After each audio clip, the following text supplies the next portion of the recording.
Afternoon, David. Afternoon, David. Just need to try something new while I bring Facebook on board. I've got Restream loaded into my new phone. Have you? Aye, but when I'm out and about, I need to make it public on Facebook, so I need two devices. Well, I find, to be honest with you, I haven't played it with my studio yesterday. I find Restream very, very confusing. You and I need to have a discussion over that, because you had the responsibility of doing it all from your end. Aye. I'm going to bring this t-shirt out anyway. I'll show you how it works. Right, that's the answer then. When I'm out and about, I can turn the phone I'm broadcasting into a Wi-Fi hotspot and use the other phone to make Facebook public. So I'll be able to use Restream when I'm out and about. Somebody's put up a picture of me with the Hitler moustache on. Somebody knows you. Aye, Dos MacArthur. It's alright. It's okay now. Right, anyway, let's get a chat home, have a look, see who's in.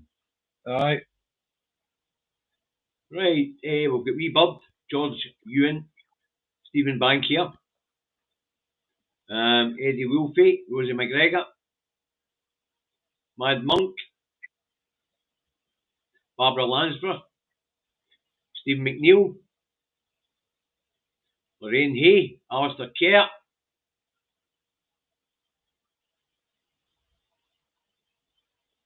a long conversation between Stevie and Mad Monk. Now let's see, he's rolled down.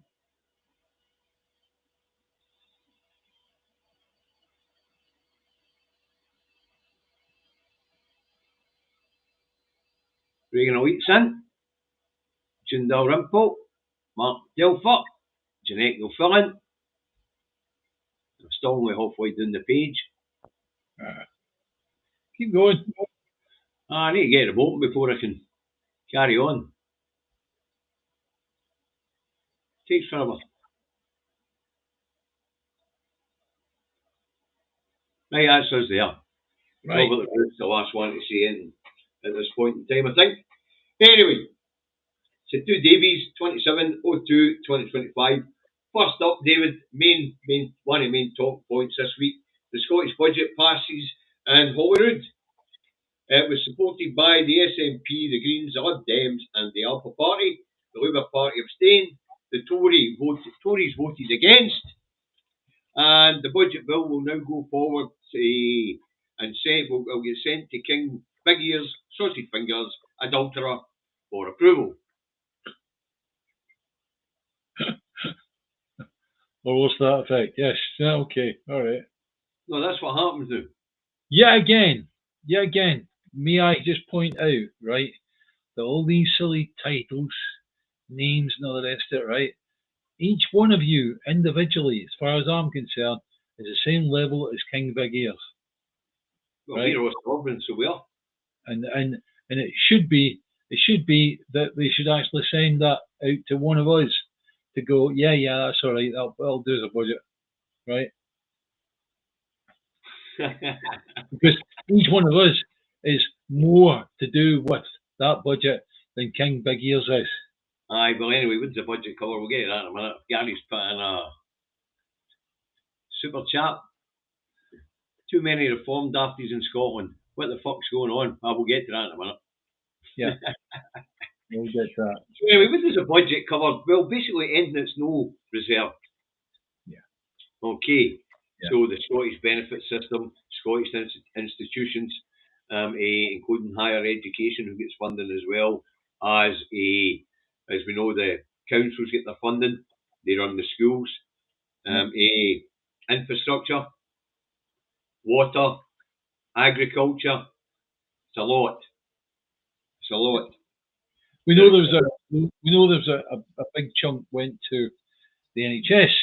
Yes. So, which is, as you would imagine, it has to be. And each time we have a budget, that'll continue to go up and up and up.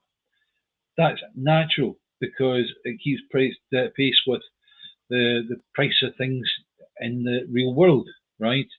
But the problem we have is that the people that are wanting to make it private, make the NHS private, will point at it and go, oh, look, it's costing us more, cost us more, cost us more. Please tell me how you're going to fund it then. Are you going to fund it with insurance? Fine, that's okay. Please explain to me how that's any different from paying it with tax. Still costs the same. Still get the same number of people. It costs more when it's privatised, David, but that's beside the point. Yeah. But I'm saying to take that away from it as far as an argument is concerned, just say, right, costs the same. So what's your argument for? What's your advantage? Well, the only thing that we have to say about the NHS is that Scottish Labour have now backed away from wanting the overturning of the internal market bill, which opens the Scottish NHS up to privatisation. We'll see what's going on down that road.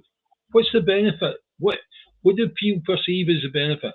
I'll tell you what people perceive as the benefit. Definitely in England. Don't know so much in Scotland, but definitely in England, is it allows them to skip the queue. It is all to do with greed, right? I wrote a rather interesting blog on that during the week, and yeah, you're free to look at it. It's on my timeline on Facebook. But greed, that's what it's all about. People will think if they have to pay insurance, then it'll cut out the riffraff, and that means it'll cut out everybody that you know that maybe has a normal income and can't compete. And that's the whole thing. And we've got to stop this way of thinking. Well, sell a fucking a pig then. Because the reason why healthcare is cheap on these islands is because we all contribute, but we don't all need it at the same time. You're absolutely spot on, David. And when we go down the route of private insurance, then only we pay for us. And that's fucking expensive. Yes. So that's what's going to be made to clear to people what they're losing. Mm-hmm. Okay, now let's move on. Swinney set sight in stopping the advance of the right, according to him. In John Swinney's speech. I guess I'll find it and put it up, shall I? Yeah. One or two. Are we like? The better question is, what's with all this fucking scaremongering? You know? I'll get his speech and put it up and we can have a wee listen to it, eh? Yeah. Okay, where are we?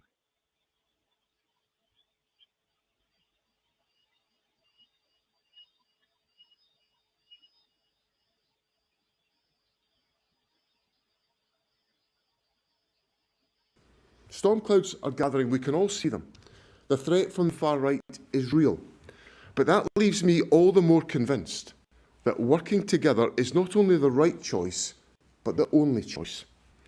That's why I want to share with you a new initiative to bring Scotland together in common cause. More unites us than divides us. That is often said. Now is the moment to make that real. By uniting behind shared values, shared standards of behaviour and shared political norms, and unite against the rise of the far right. We must all step up. There is a very live and active threat to our security from the aggression of Russia.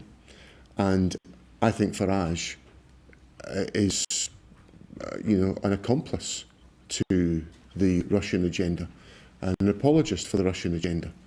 So to anybody who in this country who thinks that Farage represents a means of protecting this country from the external threats that we face, I would say have a good close look at what Farage has been connected with. It is crystal clear. Farage has been for years leading the argument which has been hostile to migration, and I think that it is it's based on a fundamentally racist view of the world. I reject that. I think migration is an advantage for Scotland. We have a a reducing working age population. We need to attract more working age people to come to live and to work and to contribute in our country, and that's an economic necessity for us, and the Farages would essentially rail against that and undertake significant damage to our society if they were able to prevail. Okay. Right. I mean, look, you've got to respect the idea of finding a way of competing with or targeting the far right and getting them out of your playground. Simple as that, right?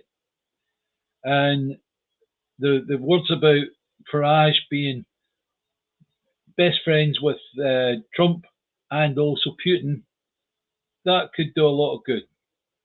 And there's truth to it, which is the important thing, right? But he wants to do a bit of an allegiance between Labour, SNP, Tory, and Lib Dem, and Greens, obviously, right? The important ones there in terms of creating this allegiance is Tory, Labour, and Lib Dem. Do you honestly think they're going to play the game? The other thing that John's missing is that when he's talking into a coalition with the red Tories and the blue Tories to fight the rise of reform, he fundamentally misses a couple of things. Reform was created to shove the red and blue Tories to the right, and they were created by the establishment, they were created by the state. Yep. The state knows that civil unrest is coming and it needs authoritarianism to maintain control. So Farage was set up distinctively to facilitate that shove to the right. And if John thinks getting into bed with Labour and Tory to fight Farage is the right thing to do, then he's half his fucking heat, because they're also right-wing parties. Yeah. And the right-wing parties, because Farage and his mob were designed specifically to shove the Tories to the right and drag the Labour Party with them. Now, just to bring up part of that speech, he says, I will extend an invitation to leaders from all parliamentary parties and wider civic society to join me in this critical endeavour. I want us to work together to agree a common approach to asserting the values of our country, to bringing people together and creating a cohesive society where everyone feels at home. Let's clear this one up for Andrew Kelly. It's childish. Let's clear this one up for Andrew Kelly. He says reform is a company. We newsflash for you, Andrew. They're all companies. They're all companies. Yeah. The Labour Party is registered in London and has its headquarters, its PLC headquarters in Newcastle. Yeah. And the SNP is also a limited company. And so is the Tories. They're all. You can look them up. Why would it be a very, very simple question to someone who's been in business before, as you have, David? Why would they wish to actually set these things up as companies, as a limited company? Yeah, so they can walk away with no debt. Correct. At the end of the day, if they didn't set it up as a limited company, it means if something went wrong, it would be the authorities would go after each person individually, whereas as a limited company, they are protected from that kind of situation. End of story. Well, anyway, Stephen McNeil's made a good point. Reform will take votes off Labour and the Tories, so it should help the SNP. Possibly. But John's fundamentally correct. We do need to fight the rise of the right. Yeah. But the idea that Labour and Tory would be interested, they're not interested. Oh, no, David. They'll be interested to work against it for their own ends. Simple as that. You know. The form is dangerous, but you've got to know its history and where it came from. Yeah. If Farage was a Tory, somebody in that party owned the Eurosceptic side of that party, encouraged him. And we're talking about state-controlled parties here. Yeah. State-owned parties. We remember the state's an entity in its own these days. And remember what the BBC did? Remember what the BBC did? They put Farage on every 5 minutes, getting interviewed. And he wasn't even elected at the time. The state was there to jump everybody to the right. They know that a civil unrest is coming, the state is failing. And authoritarianism is something that they interest them, but we'll give you more of that later. So, by your estimation, we're going to see the rise of the brown shirts again. Oh, I never said that, David. Now you're taking it to extremes. Why? Because you're going to the far end of the spectrum right away. Give them a chance to work their way up. Right, let's move on. The attainment gap in Scotland widens. It's up from 20.2% in 22-23 to 22.7% in 23-24. Now, when you delve right into the figures, folks, this is the interesting bit. More people are leaving school with either a National 4 or a National 5 pass in one or more certificate. More people are leaving school with at least one or more higher SQA qualification, and yet the attainment gap widens. What caused it? When we know that numeracy and literacy is up in Scotland, it's getting better. So what caused it? So when you bury right into the figures, folks, poverty caused it. Yeah. It's the only reason why I can see these kids, there's an increase in kids leaving school before they've sat their exams. Yeah, well, the kids are effectively, because things are tight, the kids aren't getting the lifestyle that they want, right? Or even part of it. And they realise the only way to get that is to go and work for XYZ company and earn money that they can put into their lifestyle. End of story. But there's also the possibility that these people, how do I get that back up again? For the food banks, thanks guys, you're talking sense. Well, thank you, Alexander. Thanks, Alexander. I'm trying. But to say, I think there'll be a percentage of these kids are having to leave school to prop up their families as well, David. I would see that as being less of an issue. I'm not going to say never, right? But I'm going to say that's less of an issue nowadays because I feel that you're right. It's more an issue these days, David. No, I'm talking about teenagers now are more into what's in it for them, right? David, teenagers these days are wondering when their next fucking meal's coming for. Correct. Yes. That's what I mean. They're having to leave school early to try and earn their next meal, whether that be within the loving bounds of the family or whether breaking out on their own, or maybe for their own interest.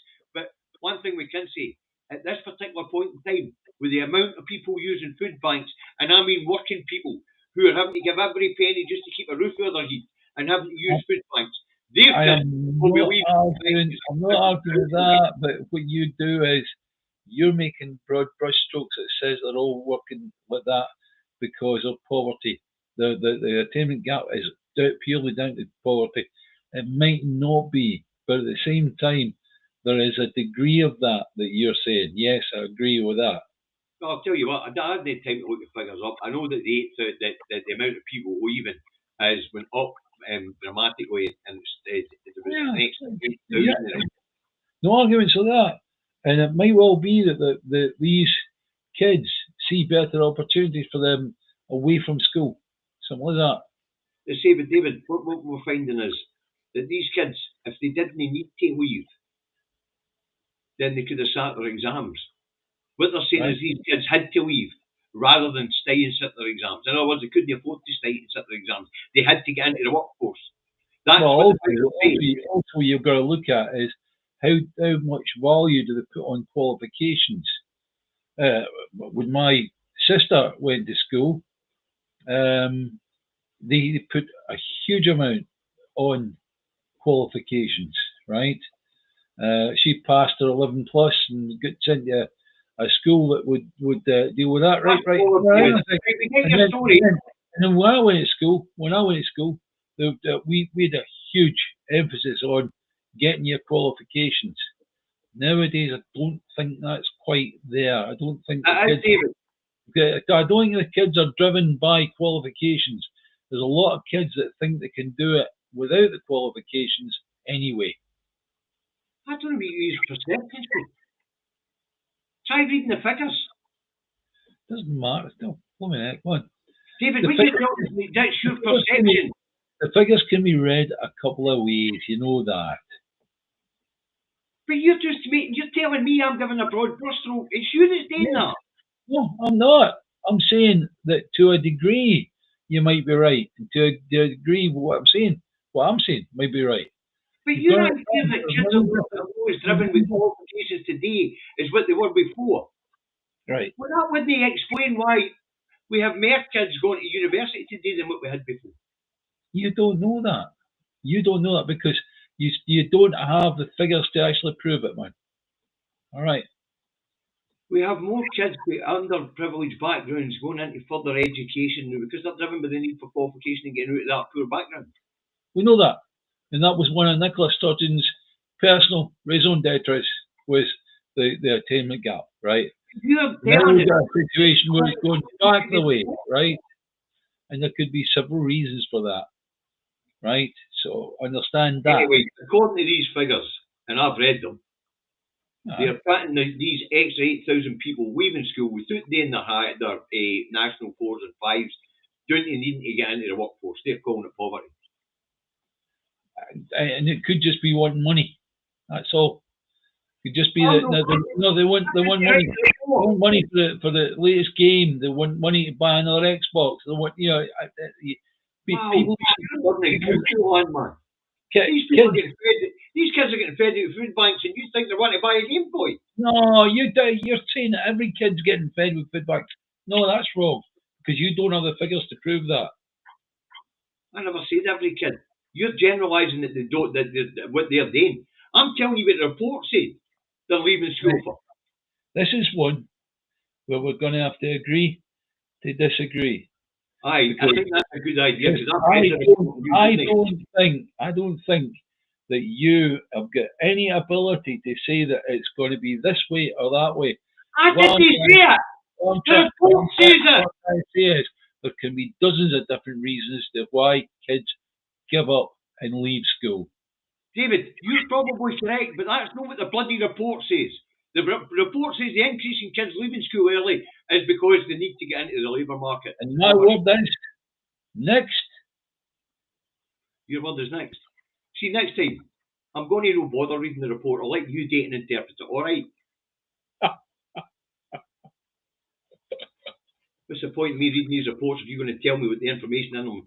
I'm telling you what the information in them says, and you're telling me, nah, that's not right. Read the report. Right. Right, let's move on. First Minister's questions today. Lovely. Poverty pay. Sarwar, he went on the attainment gap widening, which we've just discussed. Russell Finlay, he claimed that since the SNP came to power, the size of the state has ballooned and got out of hand, whereas we know the truth of that is, and John tells him, no, that's not true, there's less public institutions now. And we know that to be true because all the different police boards, all the different fire boards, all the different ambulance services, they were all centralised into one.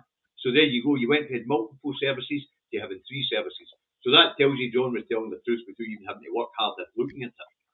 You know? So Russell Finlay, as usual, talking out his arse.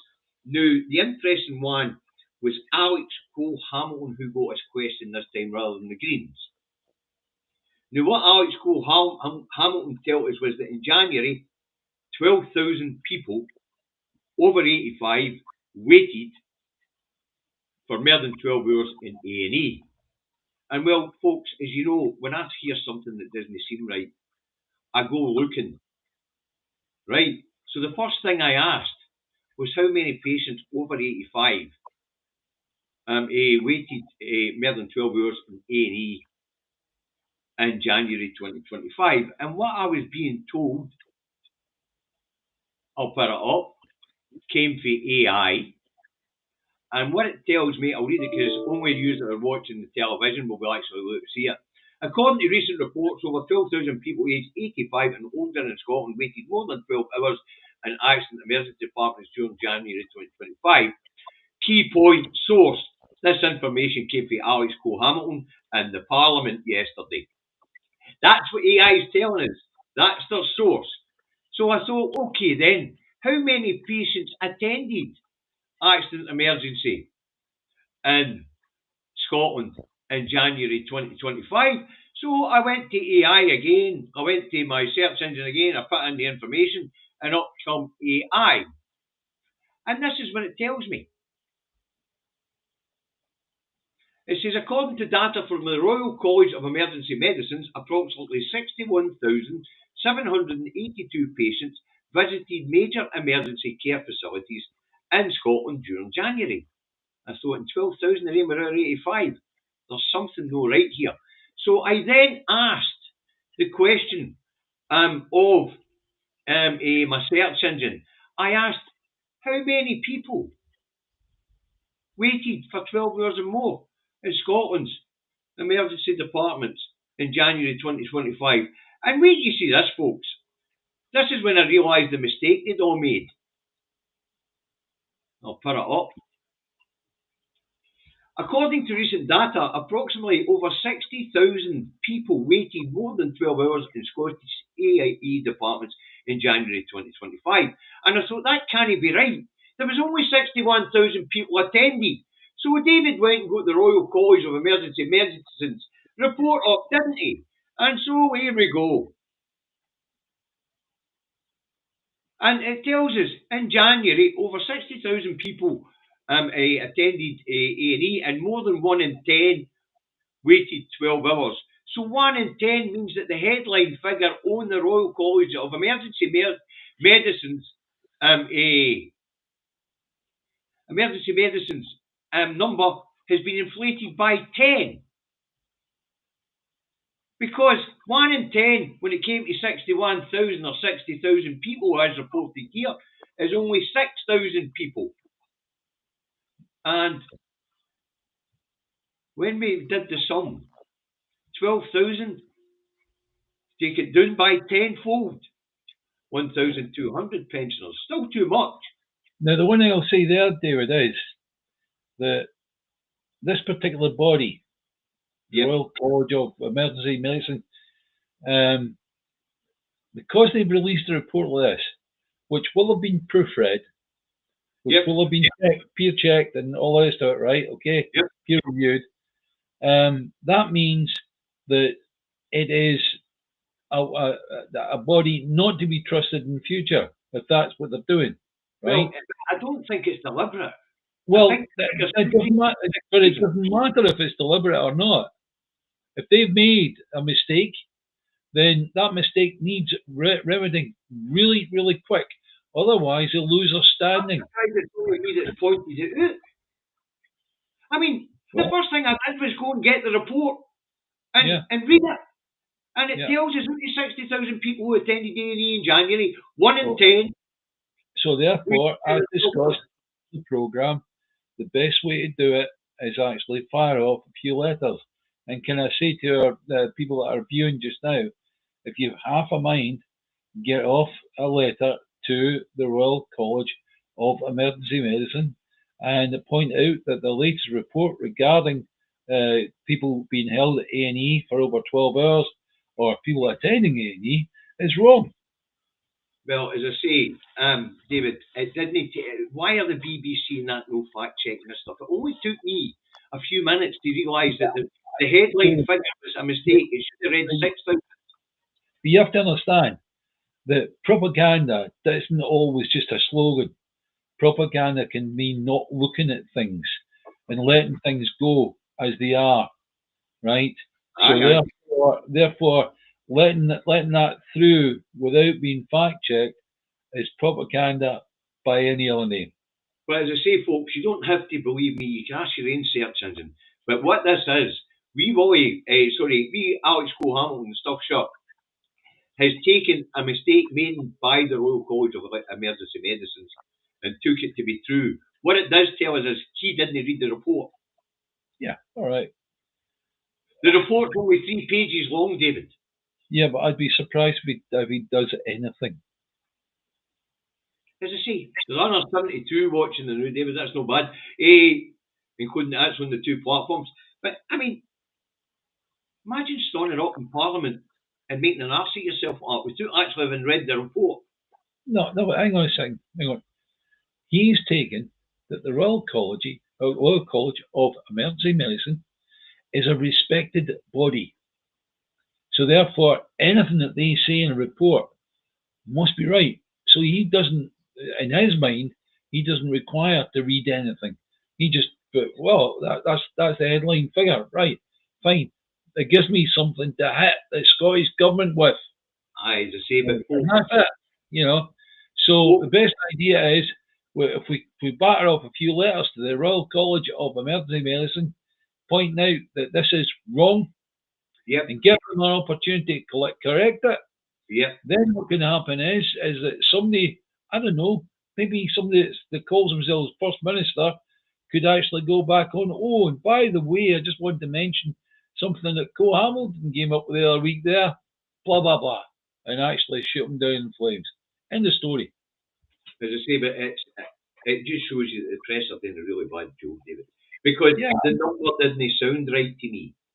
No, the press are doing a wonderful job if you look at it from a unionist point of view. Well, as I say, the number didn't look right to me. It didn't sound right. I knew there wasn't going to be that amount of people attending A&E, especially of that age. Yeah. And I went, there must be something wrong. It's a demographic. If they'd have said 60,000 people of whatever age, then fair enough. But but looking at it from the point of view of being over 85, that number of people attended A&E. The reason why it flagged up as no being right to me is because you and I recently looked at the amount of people who used A&E in Scotland last year, and it was only 1.26 million. Right. Yeah. So the idea that 60,000 people waited in 1 month when 60,000 to 120,000 people was the maximum A&E seat in a month, right across all the health boards, just wasn't plausible. So, folks, it's really important when you see these numbers to think about it and say, well, if there's only 100,000 people a month using A&E, 60,000 of them couldn't have waited 12 hours, and 12,000 of them certainly weren't over 85. Yeah, well, don't forget, it's like we've got to take into account the fact that other nurses and other people that work in A&E go, oh, let's have a tea break that lasts for about 2 days. That's it. That's the only way it can happen. Well, as I say, I knew the figures weren't wrong, David, because we'd recently looked into the amount of people who Yes. You know, so that was the only interesting thing in Prime Minister's questions, to be fair. Yeah. You know, and when it came to answering Sarwar, John Swinney pointed out that the route to the Better Outcomes programme for young people in Scotland means that that regardless of this nonsense he's talking about with attainment gap, young people in Scotland are doing better as they get on out of school, where they get the option of help into work, into education, or into training, which the Labour government are just about to introduce down south, but we'll get to that when we get to the problem for England on this matter, okay, when we get to the wider UK. Now, this one, David, came up this morning, and it is a number of special needs pupils in Scotland doubles in a decade. That's a hugely interesting fact, and as we discussed, it's something that maybe needs proper bit of research to actually find out why, because this is not something that's been all my life. We haven't had that amount of people in that situation, so now it's becoming the usual fact of life. Aye, as I say, but I mean, in 2014, 20.4% of the school population had special needs or additional needs. And today, 10 years later, it is 40.8%. It's doubled. Yeah. There's got to be something that we're doing that is harming the children. You know, Yeah. is it the food? What is it? Good afternoon, Well, Daily Blase. Welcome aboard. Somebody drop a link in for Daily Blase's YouTube channel. And folks, even if you can't watch the brilliant stuff he does on the Commons chamber and on the select committees, you've got to watch his Friday frolics. They're fucking gas. 5 o'clock Friday, brilliant. I put my pods in.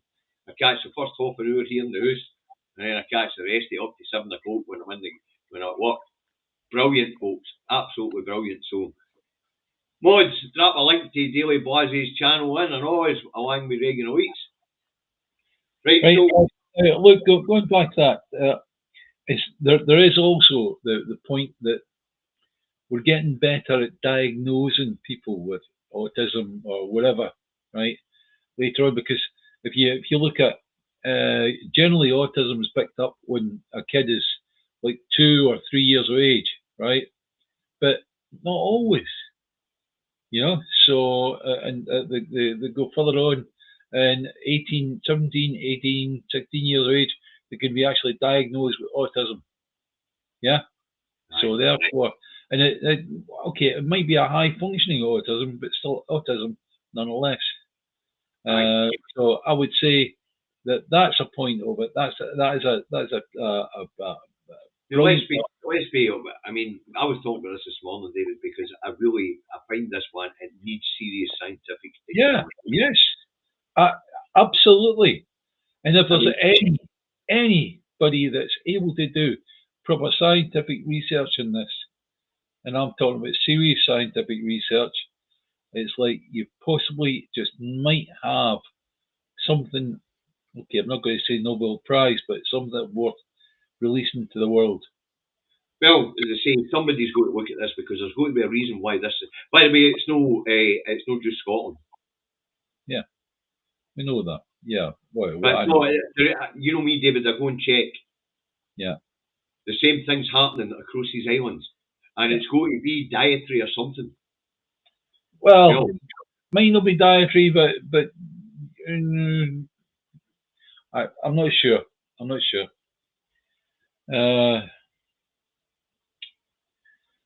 There is something, and it does require research. For us to make any, we need to move on, David, because on that right now it would be wrong. As I say, it needs looked into. It really does. We're doing something wrong. We're harming the kids. Yeah.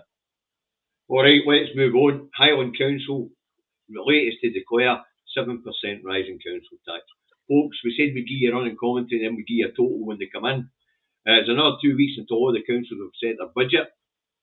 So we'll be getting them dribs and drabs. So as David and I come on Monday and Thursday, we'll give you updates. So far we've got Highland Council 7%. We'll get Fife at 7.5. We'll get Edinburgh 8.2. We've got the Borders and North Lanarkshire at 10%. We'll get Glasgow at 7.5%.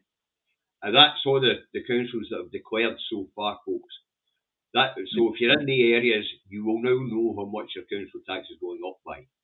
I just wonder how much Western Burtonshire are going to hurt me anyway. Aye. Right, let's move on to wider politics and down that road. Defence spend to increase by 0.2% of GDP in 2027. Why 2027, David? Oh, dead simple. They split it over 5 years. The 0.2% of GDP as it stands now is £64 billion, right? Divide that into that amount, the couple of years, or so 2027, right? You seem to have misunderstood the question, David. Sorry? You seem to have misunderstood the question. Right, go on. I didn't hear you properly then. That's where I was. Okay. Why will it commence in 2027? Why will it commence in 2027? Yes. Oh, right. Sorry. because at the moment they don't have the money. He's No, saying. because this is a token gesture to appease Trump. In 2027, we'll have the midterms. Ah, right. Yeah. Okay. And So, by that time, Trump will be driving a dead duck administration as he's right to. will he So I be? think Starmer's hedging his bets. Not sure about that, but anyway. But that 0.2% comes out at 64 billion, and to be honest with you, we discussed this the other day there, and we figured out that there was no change whatsoever. And we also know why. And I think we've got GDP figure that is reduced by about 4%. Yeah. Yep, GDP is down 4%, so talking about increasing spend by 0.2% isn't taking spend fucking anywhere. Yeah. In fact, it's probably still less being spent in defence, which was spent on defence pre-budget, pre-Brexit. If I say to you, Dave, I'm going to give you 500 quid, you go, oh, thanks very much. Spend it what you like. When you go, take it out, a couple of nice meals and all the rest of it, right? Fine, that's it. But I'm going to give you 500 quid, right? Then I come back to you later on and I go, no, I've changed my mind. I'm not going to give you 500 quid. I'm going to give you 0.1% of 0.1% of 0.1% of GDP in England right now. And you go, oh, wait a minute, you're giving me fuck all. In actual fact, I'll end up owing you something. What's to that effect? A bit long-winded way of getting there, but aye. So, this is smoke and mirrors. There won't be any extra defence spend. And remember, GDP has shrunk by 4% since Brexit. Yep. So, pre-Brexit, we'd still been spending more on defence than what we'll be spending today. Do you know something that I did last night? I looked over Swinney's speech, but also I got out the GDP for the UK running all the way from 1948 to the present day. We should have something bloody constructive for a change. Cheeky bastard. You know. I seem to be rattling away in this keyboard while you're sitting there saying aye. Right, I'm only joking. Right, let's move on. Starmer's over in the US licking Trumpy's boots now. Oh yeah. In a Zionist party mode. That's right. The Zionist powwow, pro-Zionist powwow, we'll call it. Aye, well anyway, you know, in the press there being some crackers. Starmer confronts Trump, confronts fuck all, he'll be licking his arse. Starmer to tell Trump, let me fix that headline. Starmer to advise Trump while begging for fucking no trade tariffs. You know, but anyway, what's on the agenda today in the talks with Starmer and Trump? Ukraine's on the agenda. We know that. But we know fine well in the background, Gaza will be on the agenda. I was going to say, Gaza will be on the agenda. Yeah, and simple as that. It's like, we know that Starmer is pro-Zionist. We know that Trump is pro-Zionist because he's helping out the Israeli government right now. Right, fine. We'll go to that bit. Ukraine's on the agenda. America's position as leader of the free world's on the agenda. As he goes to find more information on Trump's position vis-a-vis Putin. And of course, Gaza will be on the agenda, especially after the Orange Man Baby's mad fucking tweet the other night, but we'll get there. Right, so the one thing that won't be on the agenda, or I'll be very surprised if they are on the agenda, are trade talks. I don't see it. Do you want to know something? I can imagine that Starmer wouldn't even bring it up. You know, he'd have one of his aides going, "Oh, don't forget, we need to discuss partnership between ourselves and America and all the rest of it, right? To be fair, he is And going to imagine Starmer going, take that way, right? to be fair, he is going to talk about the defence of Europe. Yeah, I know, but when you've got a meeting in normal circumstances, and this is not normal, right? In normal circumstances, you would have the leaders of two countries like America and the UK getting together and discussing several things, several issues, right? There would be Ukraine, Russia, yeah, I believe there would be trade talks, there would be all sorts of things. They'd talk about golf, they'd talk about whatever, right? And they'd try and get some kind of middle ground between the two men. Now, I'll tell you what, Starmer has come in as second act to Macron. Macron the other day there was absolutely amazing. He was blooming backslapping Trump and all the rest of it. He knows how to operate him. He knows how to operate him. I'll tell you what. He was playing him like a clown, actually. Aye. I mean, Macron was playing Trump like a flute. Aye. To be fair. Will Starmer be able to do that? Will he fuck? There was a reason why France came first.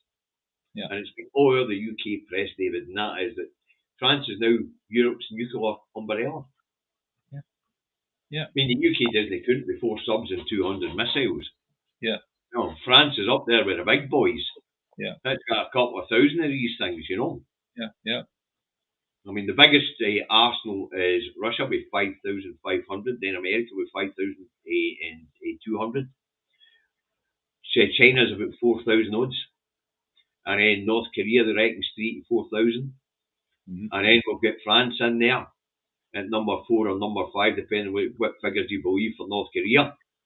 And then you've got, believe it or not, Israel's listed as a nuclear power. Yeah. You know? So that's the reason why Macron is first. Where did Israel get nuclear weapons from? Same place we were missile system for the fucking Yanks.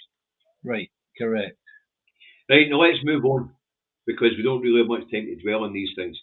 A record number of young people between 16 and 24 were not in work, education or training in England. Or 1 in 7 in the age group. What? 748 or something like that? 1,000? 998,000. Is that 898,000? Yeah, all right. 998, David. Yeah. So, massive figure. The best part of a million. Yeah. Anyway, 1 in 7, 16 to 24 in England are inactive. Yeah. Whether it be in work, education or training. Okay. Now that equates to 13.4% of that populated the age group. Population age group, right? Yeah. Which is a massive number. So the UK Labour government's about to take up a Scottish initiative, one that the SNP have been on for years now, called a positive outcome for young people in Scotland, where they get the chance when they're leaving school to access help from the government to either get into earn while learning, into full-time education or further education, or into training as an apprentice or whatever. So apparently England's about to adopt the same idea. Now, why is England about to adopt the same idea? Well, because the figures for Scotland and the same age group of 16 to 24-year-olds who are inactive when it comes to work, education or training is a fair chunk less. It's only 9.8% of that demographic. 13.4, 9.8. It's a fair chunky of difference. So it shows you that the programme that's in place here in Scotland is working, and Labour are about to adopt it. So hopefully there'll be better outcomes for young people in England, and that number will improve. But what's interesting was I was able to follow the figures all the way back to 2013. And Scotland has had a lower figure of inactiveness in 16 to 24-year-olds as far back as 2013. I couldn't go any further back. I'll get that in the new Duncan.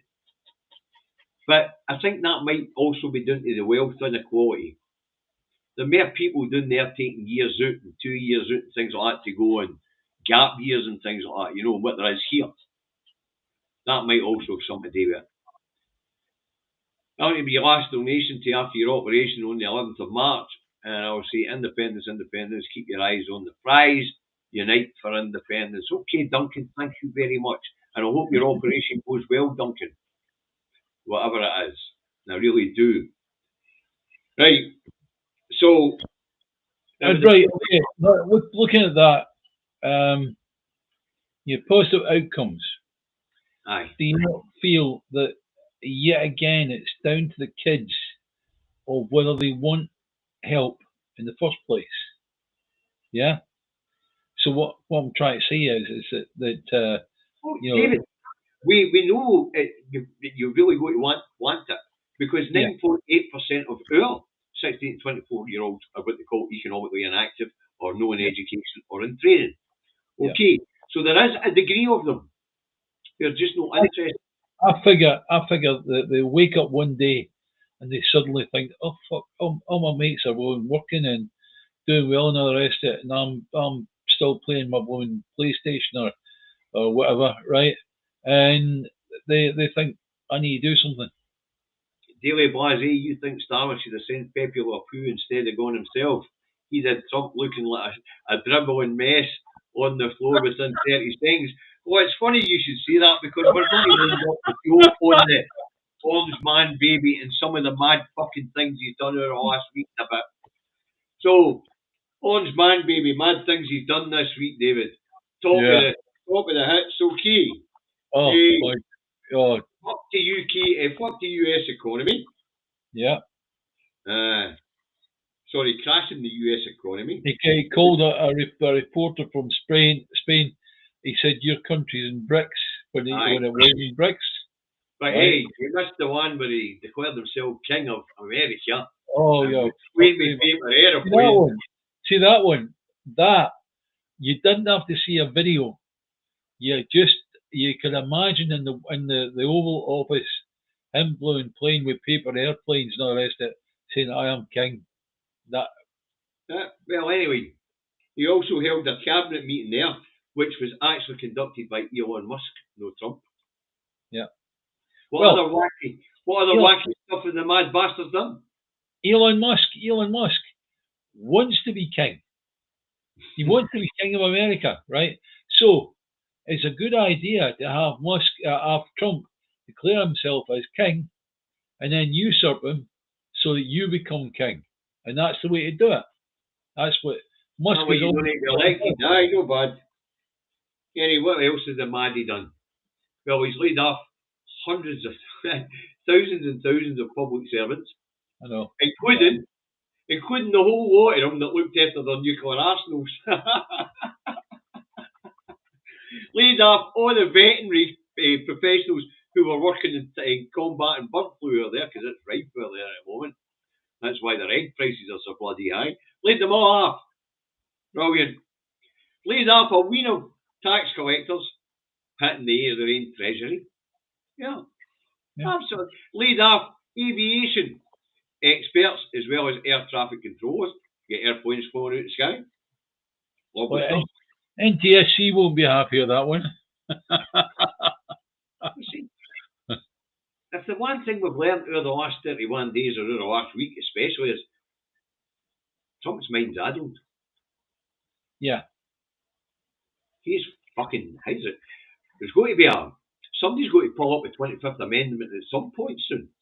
Well, no, they can't.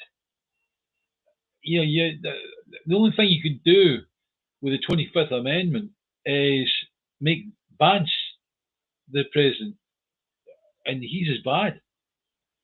Well, that's true. Hold on, we've got a legend on our hands. Trump's got your number somewhere. That's right.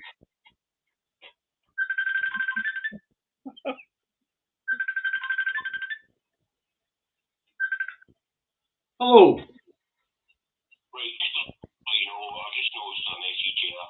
Lauren Kirkland had the Jesus. Right, thank you. Thanks, Lauren. Anyway, the legend is our admin manager, Mad Monk, and he's telling us that Lauren has just put 300 quid straight into the Two Davies bank account. Oh, bloody hell. And obviously the messages flew by and I haven't seen it. You know, but no, the one thing we have learned is that Trump is gaga. Yeah. He's By the way, let Nathan McAllister put Lauren, in thank you very much. Thank you, know. Absolutely right. Absolutely right. Sorry about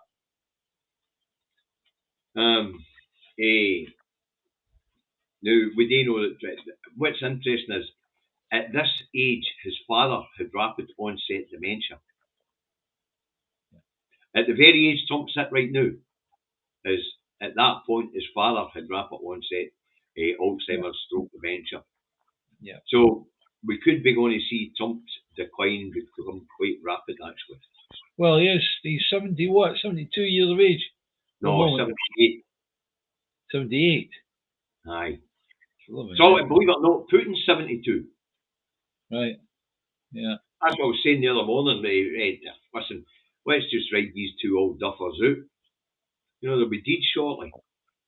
Oh, that's a problem. So it's going to be dead shortly. They might go, let's have a play fight. You dig at your nukes, and I'll dig at mine. See who lasts the longest. Aye. There's always that possibility, isn't there? Fucking anyway, folks. Massive. Thanks for watching the voice in massive numbers. Thanks for everybody who contributed to the Food Bank Fund today. If you're new to the channel, we don't make money for this channel. All money that's donated and all money we get for advertising revenue goes out to food banks. At this point in time, before Lauren had made her kind donation, we had £780 in the bank. I think I've got a wee receipt over there. I can bring it over and try and show you on the camera. Give me 2 seconds. Again, this I got a printer at my post office, but I think it'll be too wee for you to see. Aye, it is. Anyway, the balance is at the bottom there. Yeah. 780. Right. And that'll be going out, and that's before Lauren's kind donation. And that'll be going out this month, folks. I've already said it's going to Stirlingshire and Clackmannanshire. Okay, so that's the two counties. I'll get to work on it on Monday. I will be having to use the Two Davies bank because my main bank went paperless now. So I want receipts to be able to show you guys. So I'll get the food banks that I want to talk to over the weekend. I'll get a list of them. I'll speak to them on Monday, and hopefully by the end of next week we'll have it all out the door. And as we do so, I'll bring receipts to show you folks, okay? Sorry. As you know. Because until Davies can get up to that man shed and get sorted out, we're not going to get a full set of books. I still get bank statements for the 2 days. The problem is, it's like you try and figure out, well, where are we now? You know, because at the end of the day, it's like I don't know what days you put out, what monies, you know. So it's always after the 26th, David, until the 1st or 2nd of the following month, because it's between the 21st, the cut-off's the 21st, we get the money off of Google Pay on the 26th. So I generally start working on getting out the door after that. The most important thing is, whatever we do, keep it transparent. Aye. That's why I always... And then you get donations like that off Lauren. That's amazing. Woman heck, that's incredible. Aye, it's phenomenal. That's trust.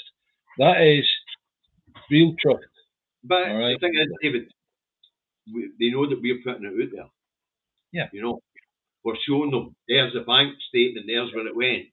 Yeah. You know, I've been doing that as I've been going to the bank, coming back with receipts and showing them. Yeah. You know, so, and I will be doing this time as well. It's a pain in the arse having to go to Virgin Money because I need to fill out declarations for each donation made to say I'm not doing under coercion. And that takes 20 minutes of fucking donation. We're sending this one to Hamas. That's the sort of thing. Bloody hell. Right, thanks very much to the moderators. Folks, hit the like button, please. It helps the algorithm. Share away if you want to. And thanks for tuning in such massive numbers again today. And I'll be back tomorrow morning at 10:30 to go through the final, or my last newspaper review of the week. David and I will be back on Monday afternoon today or again. And at some point next week, if he behaves himself, I might let him come on to a morning paper review. If he behaves himself. Now, it's time for David to go to work. So when are you going to get them fucking TV years done? It's like looking at one of these blooming old graveyards with broken down blooming stones and all the rest of it, right? Get your fucking teeth done. Forget it when I get there. David, do you have any idea how hard it is to get an NHS dental appointment at this point in time? That's one thing I can say. I am having trouble with North Lanarkshire, the dentistry. Is that right? Aye. Oh, that's great. I'm getting the same day. Well, as I say, maybe it's because you're a pensioner to take that into consideration, you know. Because I'm good looking, I've got perfect teeth. Aye, that's it. They're not working well. Right, anyway, I need to get to work. Fucking right. Far. Right, listen, eyes on the prize, folks. Yes. That's a good saying, eyes on the prize. Need independence. We really, really need independence. But at the moment, there is no route. There's no actual engineered route to independence. What we've got to do as a population, we've got to bust that bubble. We've got to actually push for independence. We'll keep the pressure on, that's for sure. The way you'll do it is get other people interested in independence that you know aren't. Get the polls up, folks, because we've got a bunch of graduates in charge. Anyway, David, know you go, okay? Okay. Schedule